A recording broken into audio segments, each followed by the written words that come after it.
Yo, what's going on, everybody?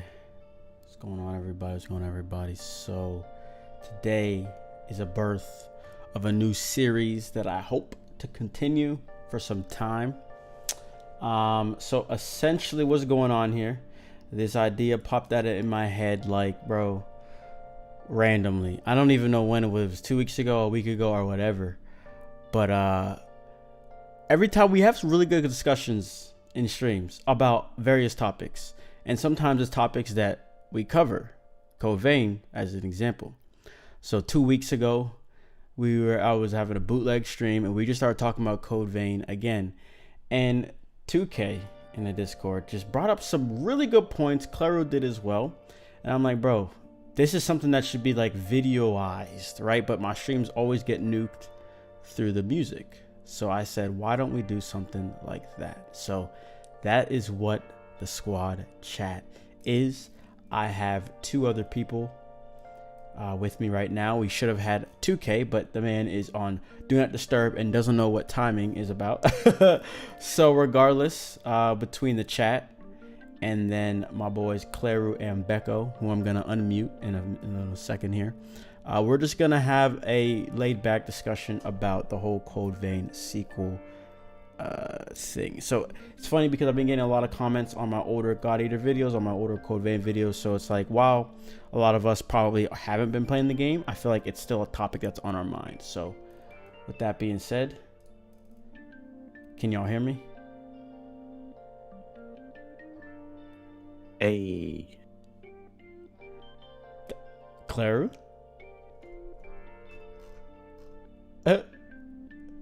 Well, anyways, Becco, go ahead and introduce yourself. how do I do that? I don't know. I mean, I guess I just gave away your name, but just go ahead. Don't you have a channel? Go ahead, promote yourself. I'm giving you the chance. Whatever, man. Hi guys. I'm freaking Beckomon. I hate anime. This guy. I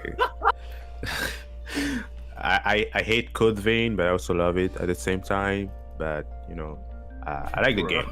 Yeah, whatever. That's what I put that in the description. I was like, we all hate it, but like, we all love it at the same time. Yeah. So it's a love-hate relationship, but it's all good. It's all good. So I have some Code Vein gameplay. Don't know where it came from. No, I do know where it came from, but I'm just gonna play it and just have it roll in the background. Cool. So that was Becco's. Have y'all never heard his voice? He got that sexy accent. Yes, sir. Claru, go ahead. Now that you're talking, introduce yourself. Hey guys, I'm Claro. I don't have a YouTube channel, but I'm just here to have some fun. Cool. All right, so I was trying to have all these notes down for this because, again, like I was saying in the intro, we have these such good discussions in these streams, and I always forget, and I know I'm gonna forget, and that is partially the case here. But regardless, the biggest thing that I want to start this off with was the fact that how I'm always putting it down. I'm always saying there's no way. And then Claire, it was you in that stream like 2 weeks ago that were like, it was you and 2K basically like, no, chill, Jam. And I'm like, you know what? You guys are right. So the biggest problem that I see, and I think we all kind of came to an agreement with Code Vein and there being a sequel, is the lore, right? We think about the true ending, and if they go outside, we all know that the outside enemies are origami. So what in God's name will happen? It's not going to be God Eater 4. Like, that's just not, no, you know what I mean? So what would they do? Are we just going to fight origami? And I think the first dispute in that is the DLCs. I mean, while the first one, Hellfire Knight, looked like, and moveset was a Hannibal, it kind of looked pretty different. And then we think of the other ones, the Marduk and I guess DSPita again, but really different. It had such a different design. But then I'm confused because we saw a true DSPita. So you see what's going on? Like, I'm just very confused, and I don't think they know what's going on. So what do you guys think about that? I personally think that it was just sort of a placeholder monster in some regard, but like, it could tie in some way, like you said in some previous videos, like how the Great Calamity was the beginning of all of that. But to have it as a placeholder monster would feel very out of place, if that makes any sense. But the DSPita just didn't feel right in the world of Code Vein. That's what I'm saying. What do you think, Becco?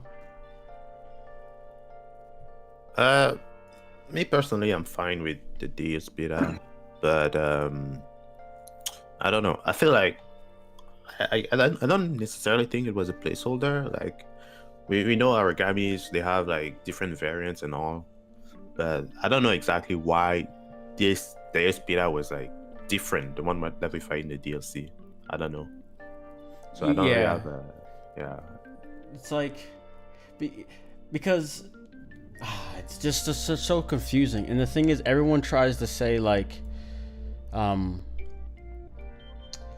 well, I guess it's less of what people are trying to say. It's people that aren't really educated on it. They just come on my videos and say, "There's a DSPita. Of course they're connected."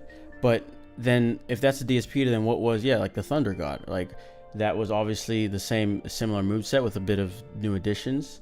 And I guess one point is that was back in the day. That was older times. That was like when the Great Calamity in God Eater's sense happened, whereas the one we saw was, I guess, more current times. And I can't remember my timeline that I put together in the lore, that one video. I had 18 minutes, but if anything, it was a couple years, 10, 20 years, ahead. So are you telling me that's that much of change between it? So I really don't know what they were thinking. To me, I think I said this in the one stream. To me, kind of what Claire said about placeholder, like, they were like, all right, we want to do a different type of lore, but I feel as if it's like they didn't have enough time to paint their own enemies. Maybe not time. It's just an easier route. And for the most part, I feel like it was it was just easier to do, to make that their enemies. And I think the biggest thing is it was meant to be a one and done. What you guys think? Do you guys agree with that? This was a game meant to be just made one time, try it out, and then move on.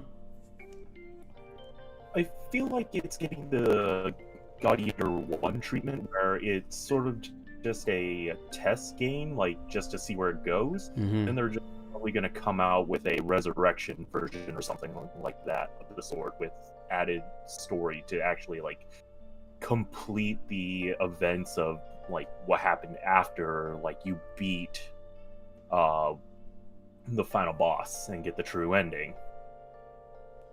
So and then with the true ending, they go outside. So you think it would be dealing outside? It would probably, but like, the mist was keeping all those revenants in there, but who's to say that there weren't any others outside of the mist? Very true. People like to say that Code Vein is like in a different part of the world than the God Eaters. I mean, because like they could coexist, and then this could just be a part of the world that really has nothing, no similar. What happens in that is not the same as what happens in the main God Eater games. But to me, it just seems like things were just kind of patched together. Oh, another thing is like, so they did that, and then they have a bunch of like Booger Alley, like they shared that in Code Vein. So it's just very confusing to me. But I think what we did say is, no matter what, they could obviously patch this together. They could do something with it. They could do something with it. Just because it's kind of everywhere, it doesn't really make sense. They could still do something with it. Well, so first of all, for the DSPita, I think the design in terms of why it looks different. I think they knew they wanted to use a DSPita, but they thought of the design like last second, like in the last minute before they made the DLCs. Okay, yeah. I think that. But when it comes to, let's say, for the fact that there's a lot of references to God Eater and all, so it might not be connected. But I think it's the same thing that they would do in something like, let's say, Final Fantasy, where they reuse some monsters like the Behemoth, who would come back in every Final Fantasy. It's like a recurrent enemy in these games. And it's more like a style for the developers, like to show that this is our brand. It's a brand, pretty much. Same thing with From Software, who would always use the Moonlight Blade. So I think that's something like that. And when it comes to a sequel, I think a sequel would happen, but not with the same characters. Very similar to God Eater as well, where you move from God Eater 1 to God Eater 2, but probably would get different characters inside the Red Mist instead of following the story of the main group that we have in the first game. So you think it's still going to be in the Mist inside of that?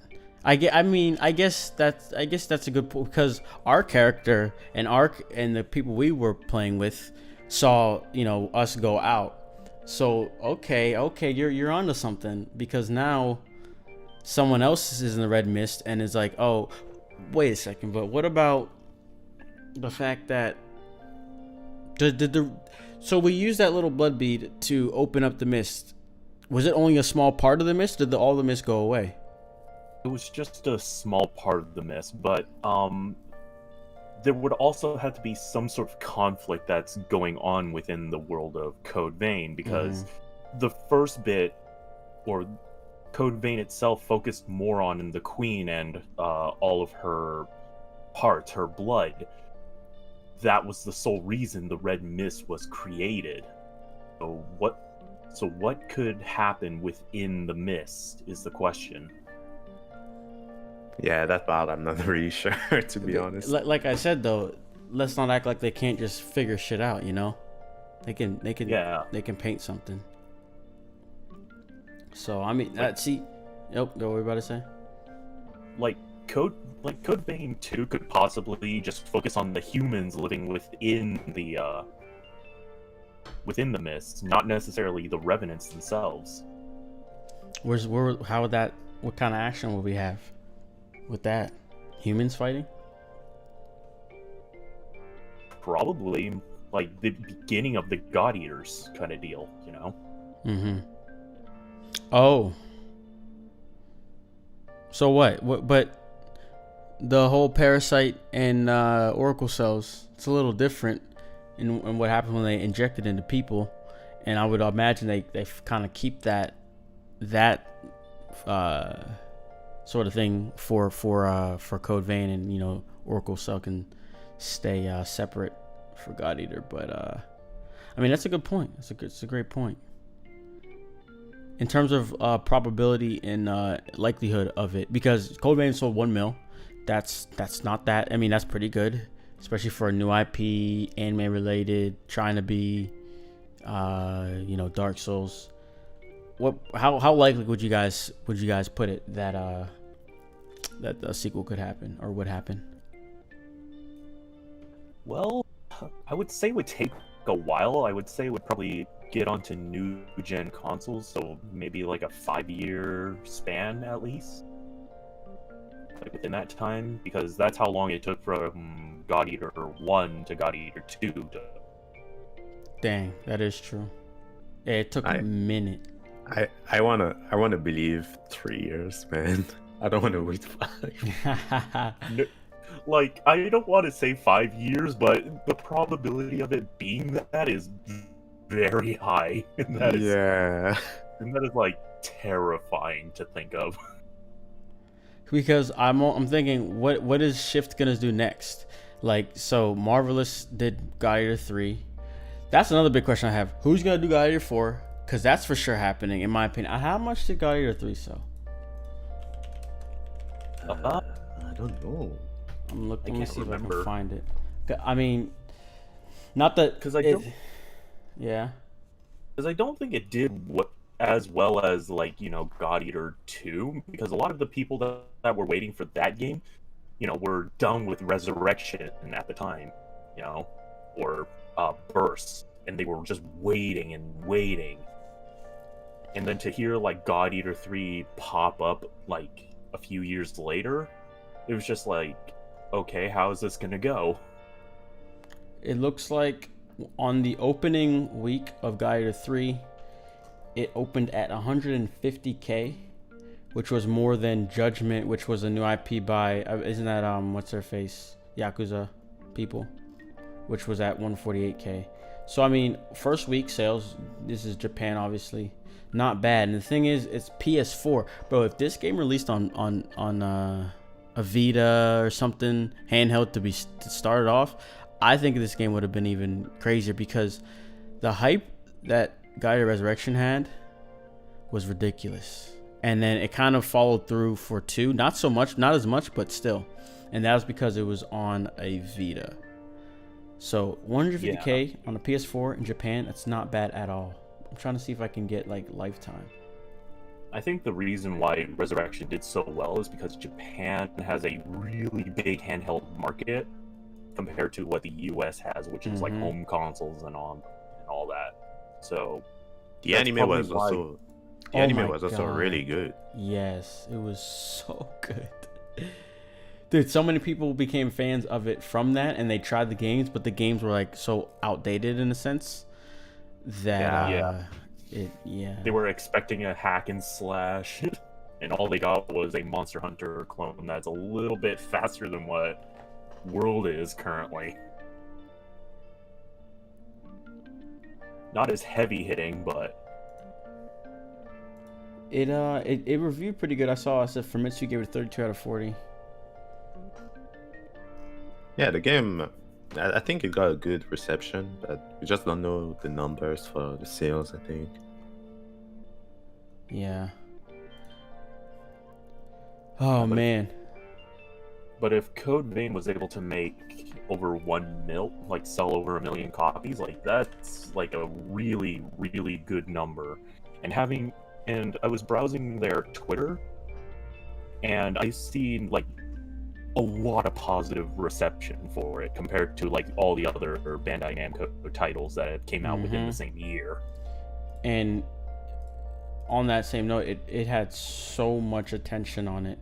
So much I mean, I think the whole attention that they got was the reason why they delayed it, because they're like, all right, let's try a little bit harder. And I'm looking on Steam, all reviews very positive. That is good. That is good.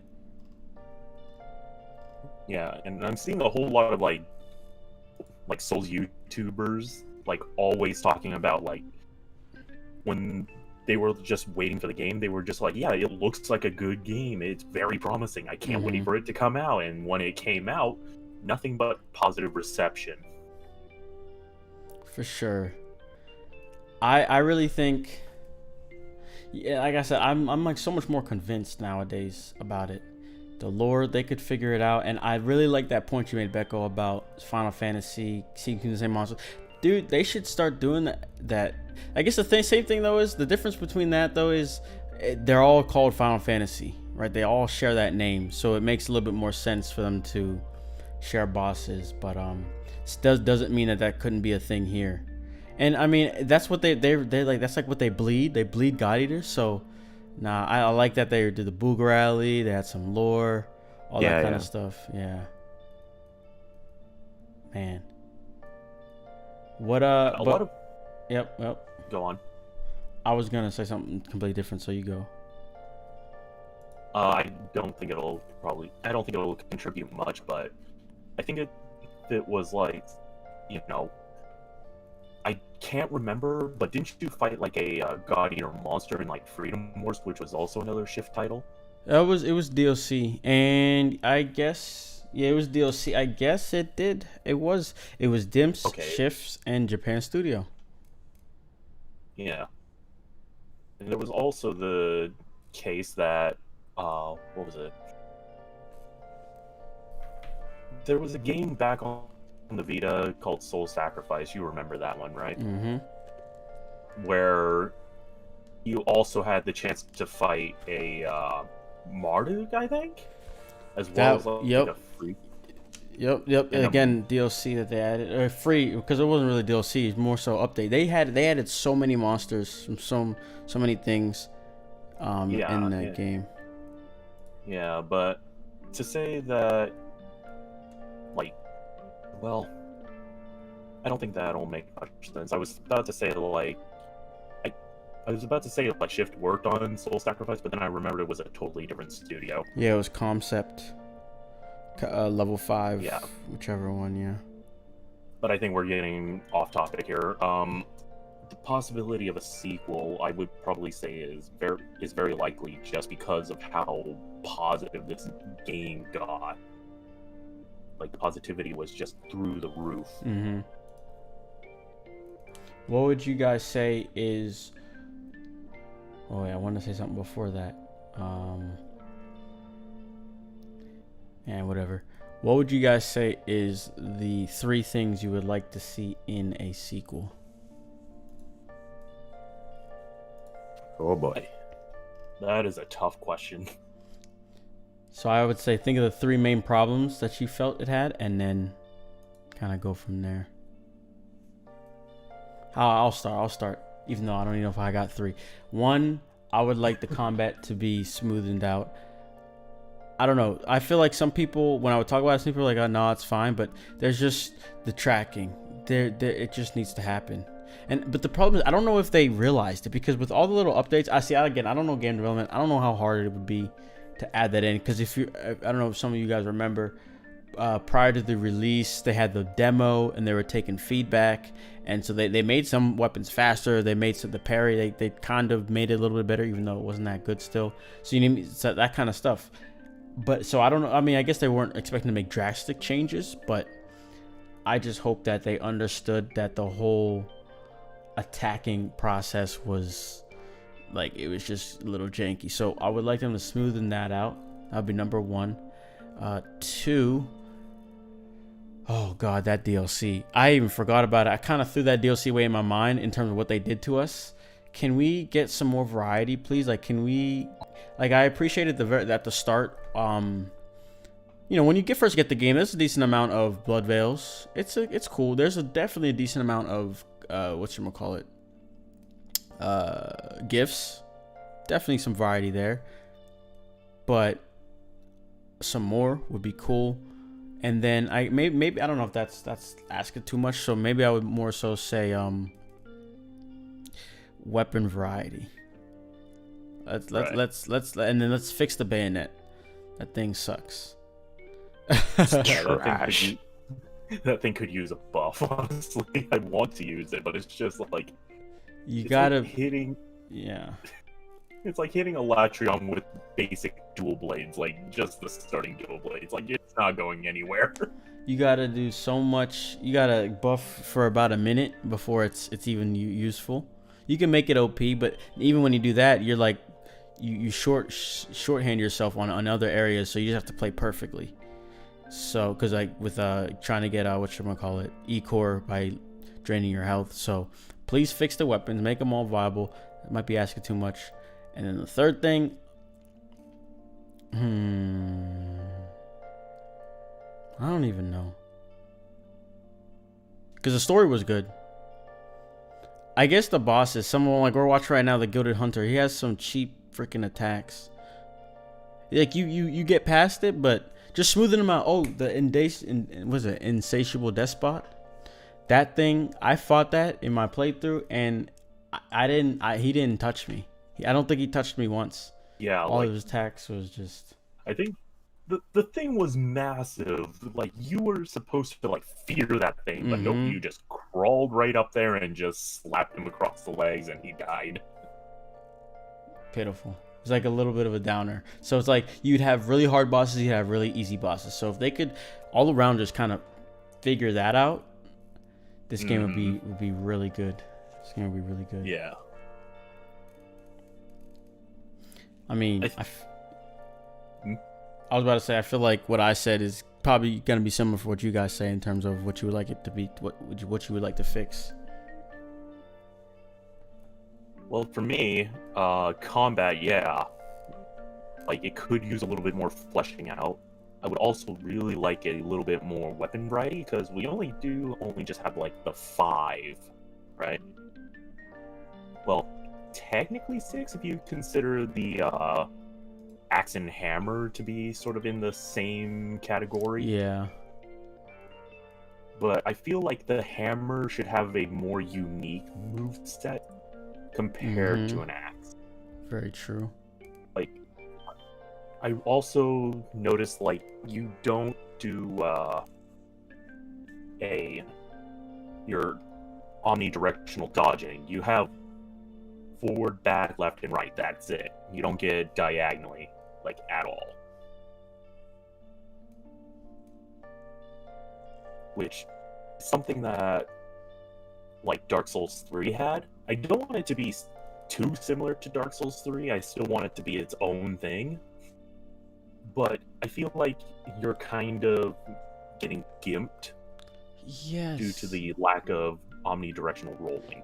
So for me, what if I translated what you say, it's like, because the core of the game is already so different and it's pretty unique. It just has this anime touch, which is great. I love it. Everybody loves it. Everybody loves the whole gift stuff. I really applaud them on that.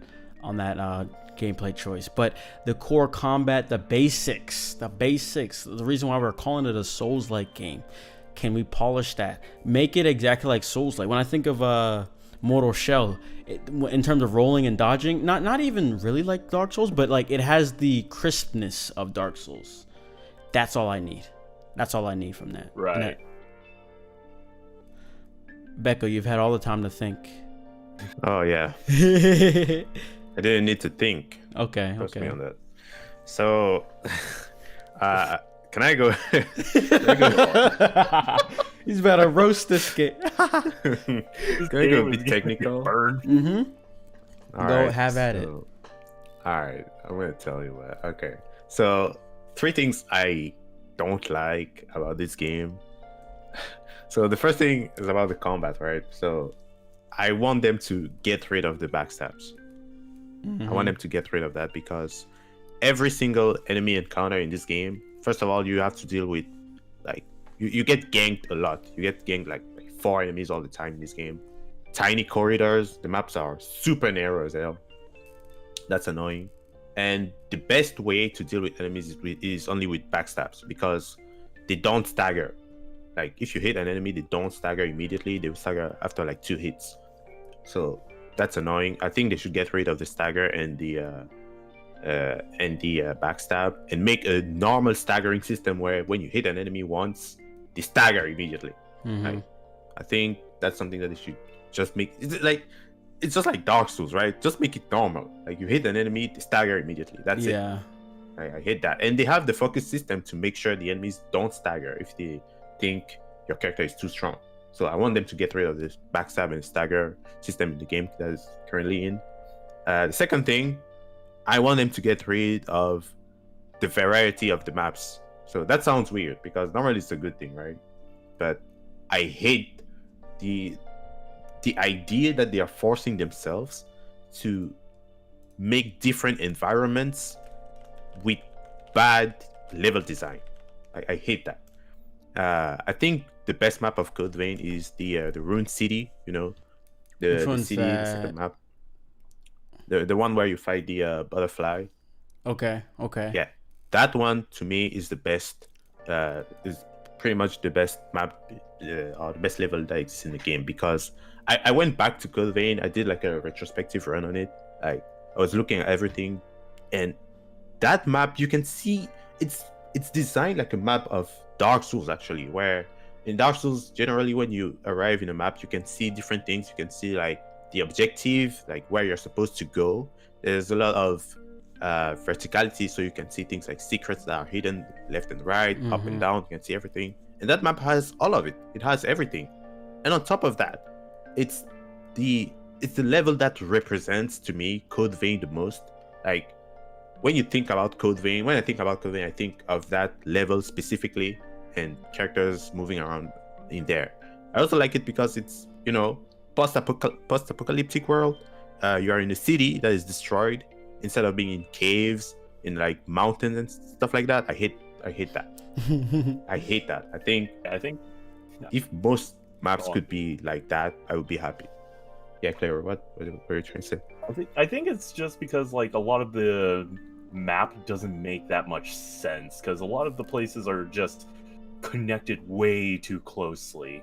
Yeah, like you can go like less than a mile within a city and you're already up in the mountains in like the snowy area, and the next thing you know you're in the desert. Like, where that's hella weird. I hate that. Like, they don't have to work so hard, in my opinion. I think like I just think they have to work less but efficiently. Yeah, that's the thing. I think they were probably trying to make it very variety rich, which, cause I think that's what Dark Souls is known for. I think that's really what happened. But they are not good at that. They're not good at that. Yeah. And from software, that's their specialty. Like, from software, they're so good at level design. Like, I can hardly think of another developer that can do the same work, I think.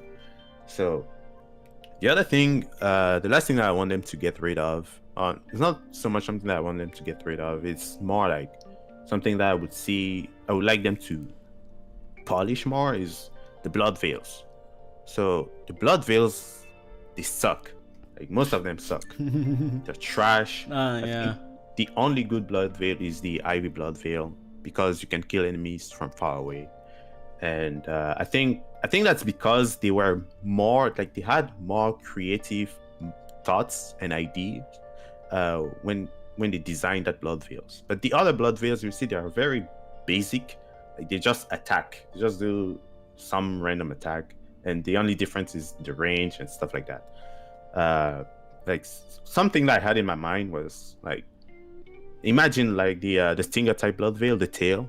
If you could use it like a hook to pull enemies towards you, that would be pretty cool. It's something that happens also like in games like Devil May Cry, like Nero. He has his arm. He can throw it at enemies and pull them in. I think that would be pretty nice. So I just want them to have to be more creative when it comes to things like weapons and stuff like that, because a lot of weapons suffer from that, like the bayonet, like the hammers as well, and all the other blood veils. Like they suffer a lot from the lack of creativity, I think. I feel like they had the right idea with the bayonet. It just was poorly executed. Yeah, very poorly. I think they can use like a aim button. Like in Neo, they have that. Oh my goodness, pretty nice. That would be like and turn it into like a pseudo third-person shooter. But like Phantasy Star Online 2. Whenever I use my gun, you have the ability to literally go in like first-person mode, and I just enjoy playing it like that. I don't need to. I could just lock on, but I just enjoy it way more. I'm like, I feel like I'm doing something versus just having it lock on and just clicking. Yeah. Man, there's so much more that I could say, but I don't. Rebel makes a good point. Shift just never gets the gun rights because God Eater. Whenever I first entered the God Eater realm, and then I was like, oh, you can use guns too. I was like, oh, this is cool. And then next thing I know, I tried to. Oh no, not even try. I just played the game. I'm like, dude, how am I supposed to use a gun? Like, this doesn't make any sense. I would be streaming. I'm like, guys, is this possible? Like, can I only use a gun build? And of course, if you're hardcore like Matt, like he's like, you could figure something out, but it's the same way for the bayonet. You could figure something out to use it, like at the gun, and it gets pretty good, but it's not that viable. It's like not anybody friendly. Though I'll put it like that. Like, you can't just pick it up and be like, oh, I want to use it like this. No, you'd have to like think. You gotta get out the notepad. Like, all right, I'm gonna use this.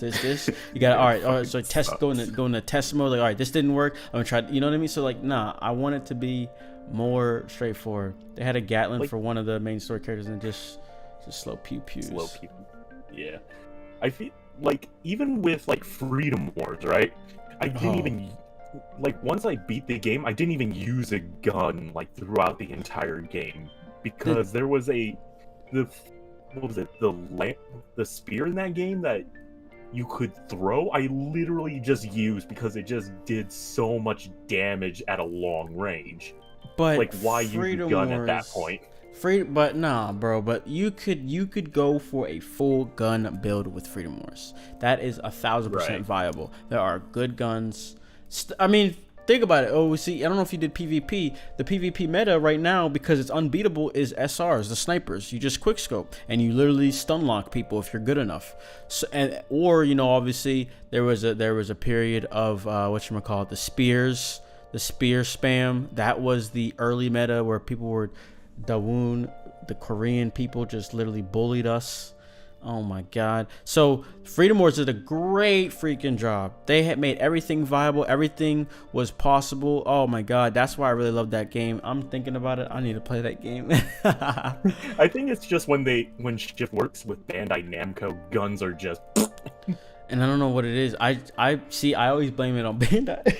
Anything wrong with the game, if Bandai's connected, I just put the blame on them. Oh man. I think one thing that they could add into the sequel is, I think the one thing a lot of people want is PvP. Yes. Shoo-wee. Like, God. Like the idea of being able to fight other people in this world would be fantastic. And since this is a new IP, like it's easily done. It's like easily doable. Like you could have like the revenants that try to kill you, be like those ones that desperately needed blood beads, you know? The way that they added that is like this sign of, okay, Revenant versus Revenant is relevant. You know, I want to say, because again, putting blame on Bandai, they're money hungry, they're money sensitive. They need to extract a lot of money from everything. They don't want to, not that they don't want to take chances, but they're gonna, instead of taking chances, they're going to shortball developers in terms of funding, in order to, it's like, all right, so even if this does flop, I didn't give you that much money, so our losses won't be that big, right? So with that being said, now that they have groundwork of something, Code Vein, no matter if, even if they overhaul it to an extent, they don't got to build, you know, they have the engine and all, I mean, it's Unreal, but you get the idea. They have things set up that they could just work off of. So in terms of making new stuff, it's going to be a lot better. They have time. So we were the fans were the people that even got online co-op. They weren't about to add it until we were all like, bro, stop this nonsense. It's a Dark Souls game. So if we're loud enough, which I think a lot of people are not loud enough about PvP, that dog, because the PvP is such a great addition for everybody, because players stick around, play more, so you can now kind of add more content that we're gonna buy, right? So, and then from there, it's like longevity. Yeah, prolongs the game. The best thing about Code Vein and PvP is that it kind of fixes the issue of Dark Souls with invasions, where people can just gank you, like just 3 people against you. You're like 3v1 all the time in like Dark Souls. But in Code Vein, you have the AI, you have the partner. True. So it kind of, and you can get revived with the partner. So that kind of, it can help a lot with the invasions, I think. So that would be nice. I don't even want them to go that route though. I want it to be like, dude, it should be like some cage fights, like Revenant's Like just arena? like, yeah, bro, like an arena, Yeah. bro. That's the way. Just because it's a Dark Souls, these Dark Souls games are Dark Souls type games. I want that to just mean at the core of the gameplay, it plays like one. That's it. I don't want them to follow. I don't think they need to follow anything else. Yeah. They don't need to follow Dark Souls to a T. They just need to be able to make it feel like Crisp. I like that yeah. word. Make it crisp like that. Yeah, I wouldn't be surprised if they were to come out with like a resurrection version of this game, because it's got the positive reception. People love it. It just needs more polish. Mm-hmm. So let's begin wrapping this up. But when you say that, because there's many things you could do, you could have tell the story from a different perspective. But the problem, or not necessarily the problem, but the one piece of that is our character was special. He could use multiple blood codes, which is what allowed us to have multiple gifts. So what happens when, now that's not a big problem. I'm thinking of Scarlet Nexus, where it's story driven of a specific character. So from there, it's not that you're using different blood codes, but your character can just use multiple gifts. So obviously, and like we kind of started with this at the start, there's things they could do. Just because, you know, this route is blocked doesn't mean that they can't make up another route and make that fun. But here, how about this? Would you guys like it to be less custom character focused and story driven on like a character, or would you rather them stay? You know what? I don't even know if I want to ask that, because I think it should stick with the custom character creation was such a big piece of this game. If they take that out, I don't think so. I feel like taking out the character customization would just separate it from like all the other games like they have done. Like Shift did a lot of like character customization. It's all they do. When I look at Shift, I almost expect them to have like a character customization. To take that out is just like, wait, who is this? Yeah, and the God Eater ones have always been buns. So I was very happy with this one, what they were able to do. Yeah, like they were able to make it. It was a big piece of the selling point for the game. Yeah, and then after that, it was just sort of like, here you go, have your character just run around and slap shit. I mean, don't even get me started with the story because I don't think they're able to write something properly. To be honest, That's cap. You're the only one that doesn't agree or that would say that for the most part. Man. Some people would say it, but you would be the minority. People that don't like the story. It's trash.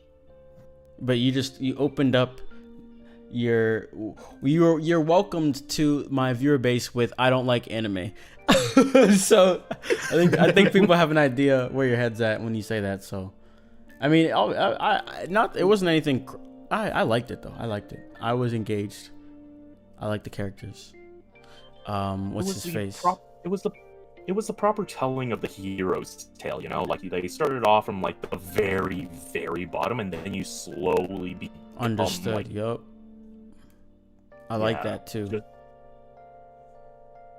Yeah, so I think it's just more along the lines of like,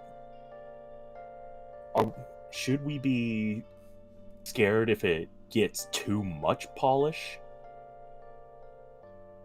Because it's good to polish a game even after and release a like sort of like definitive version, which I think it's kind of scummy. Like, why not just have all of it there? But I think if you add too much of it, it could kill the game. I personally think that I don't think they would do a definitive. I see where you're coming from. We've seen that a couple times, but for something like this, it doesn't feel like that would happen. I really feel like, I don't know. I was on the fence of like, I think they're gonna do something that's like along the lines of Code Vein, but call it something different. But it's like in the same world. But at the same time, I could see them, like I don't know. I'm thinking of a Demon Souls situation, like where Demon Souls has nothing to do with Dark Souls, but it kind of does at the same time. But it doesn't.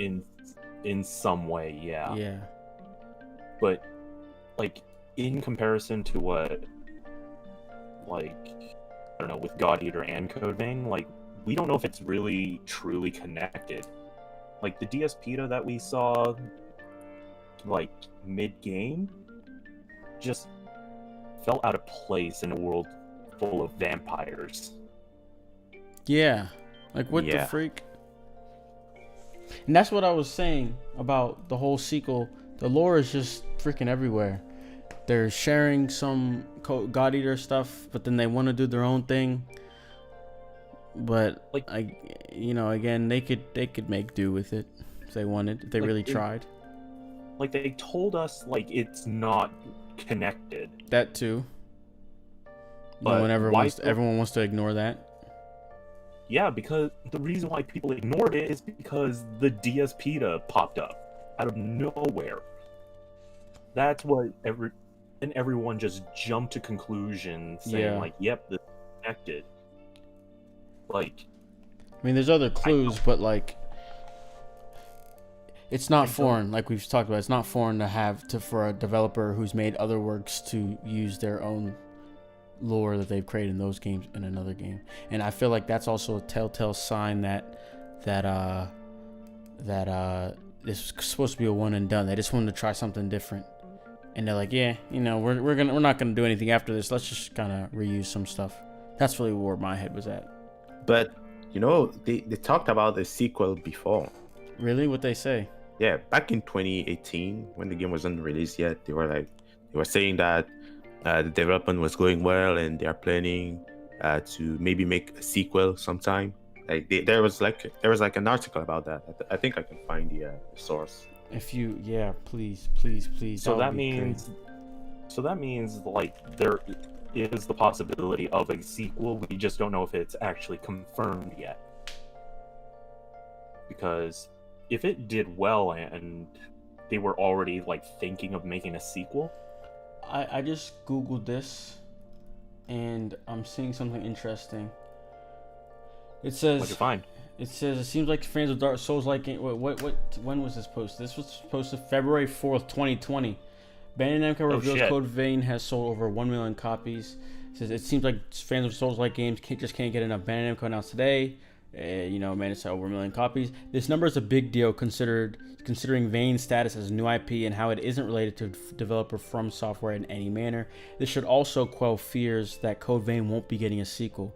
Not that anyone was fearing that. It's always a gamble for any publisher when selling a new IP, but something about anime gothic styling of Code Vein has spoken to gamers. It could also be that From Software isn't making any more Dark Souls games, leaving the rest of the industry a chance to cash in on the craze. Maybe we just have yeah. Interesting. I guess they announced the 1 mil on the 4th of February. I didn't realize that. Yeah. Probably. So the thing I'm getting out of this is either Shift is gonna jump on the ship of we're gonna take over the Souls-like genre until like Elden Ring comes out or something like that. Speaking of which, I haven't heard anything from that game. Bro, can you imagine that? Shift begins. Oh God. See, the thing is, like I keep saying, if when they first showed this game, they had people's attention from every area of gaming. From the character customization alone, obviously people who don't like anime look, obviously no, but everybody saw it. Whether they bought it, whether they liked what they saw it and they knew of it. For the most part, I would say like a 85% amount of gamers saw it. And when they saw the gameplay, some people are very particular. Like, people are going to be playing Dark Souls games. People aren't used to Bandai Namco games, and Bandai Namco, typically, if it's not like a From Software developed, they're a little rough on the edges. But most of us are kind of just suckers, and we don't need that 100% perfection because the fun of it will be fine. But so there's some that no, that's not the case. So if they would be able to showcase something polished, clean, on some Gaia 3 smoothness levels, but even a step above that, because while Gaia 3 is smooth, it has the anime touch where it's like, I don't know, because American games, like when you think of The Last of Us, you think of simple, really realistic like design and all that. Like not you expect even it to be the realistic part, that the polishness of the games. You know? I get what you mean. So if you look at the screen right now, the way that there's like not really any step tracking, in games, whenever the foot literally realizes that there's a step and like it goes above it, that's not really here. When we think about the customization, you have your hairstyle, that's crazy hair, you put on a hat and it's just clipping through it. Like what's you know what I mean? Like what's really going on there? If you pick a certain hairstyle, sometimes a lot of the hats don't really make sense because it's just clipping, it doesn't look good. So that kind of detail is kind of what I'm referring to. Obviously not just the clothing, but from the gameplay standpoint as well. If they could just make something smooth, they would really have people's attention. And they could do numbers, more than 1 million. Especially when they talk about, we haven't really been seeing Souls-like games. I found it. Let me post it in the chat. Yeah, I think the Souls-like genre is kind of just sort of in a drought right now, because normally something from the likes of FromSoft, we always expect Souls-like, because that's their biggest, moneymaker. And to be in this kind of drought for like, I don't know, when did Dark Souls 3 come out? Like 2016, 2017? 16? Yeah, 16, 2016, I think. You posting it, Becca? Yeah, but it didn't let me through. Do it in the Discord. Okay. When it comes to like Souls-like, it's kind of hard to expect them to like get it correct. So that's the one thing I'm also fearing for the possibility of a sequel, is if they don't get the polishing right. That's what I was saying about they have the base of the game made, so it's kind of like they can now expand on it.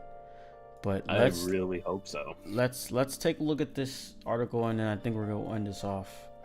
So it says, Code Vein producer gives development update, which would like to make a sequel expanding the world. See, I talked to the producer. I talked to this guy. Did I ask about a sequel? I gotta look at my footage. So he said, along mini Q&A with producer Kita Izuka. Okay, so let me see, where is the meat of this? expanding the world, expand the maps. Interestingly, we hear that Izuku-san would like to have a sequel in the future showing more of the world of the game from different points of views. I think we touched on that, and in different places. He would like to utilize the know-how accumulated while developing the first game to provide an even more exciting experience and expand the world of Code Vein further. This is literally what we just said at the start of this. It's literally what we just said. A different perspective about what's going on with the world. But yeah, bro. Because I feel like they had a lot of ideas. Because whenever you make a new IP, ideas are flying left and right. Designs are concepts are going crazy. You have to control it. I think that's part of the producer director's job, is to control it, level set, and make something out of this mush. So that would make sense why he says this, and I'm sure again they have a lot of ideas. Same thing with God Eater. When they first made it, they probably had a ton of ideas, and that's what was slowly fleshed out in the upcoming games. So, shoo. And when it came to the likes of God Eater, people were comparing that stuff to Monster Hunter left and right. And when I see that, it's just like, that just means there's a lot of possibility for this game to flourish, because it's being compared to something. For sure. It's got the competition. It's a good way to put it. Yeah. Code Vein has that competition with Dark Souls now. It's a great way to put it. Meaning, in order to keep up, a sequel needs to come out, or it's a one and done and there's nothing else. So if they want the IP to flourish, sequels are needed. Like, I know Freedom Wars did really well, but I'm not seeing a sequel or a planning of one, like, anywhere. I think it's gonna happen, but we're not gonna get into that. We're not gonna get into that. But all right, Give it we're time. coming up on an hour. I don't want this to be horribly long, but I think we got a lot of good discussion. Everybody watching this after the fact, the stream's done, be sure to leave your thoughts on what we said and your own thoughts in the comments. But other than that, any last things you guys want to point out before we pack it up? I think I'm pretty good. I don't know, man. I hate this game. I know the feeling. Oh man. All right, cool. So that was the first squad chat. I want this to be for any game that, you know, a lot of us have a shared interest in, a lot of ideas on, that we can come together, discuss what we think in a little stream fashion. So appreciate y'all coming through. There will be a God Eater stream in like an hour, so I'm gonna go ahead and eat. But like I said, appreciate you guys for coming through, and I will see you all later. Peace. Bye. Bye.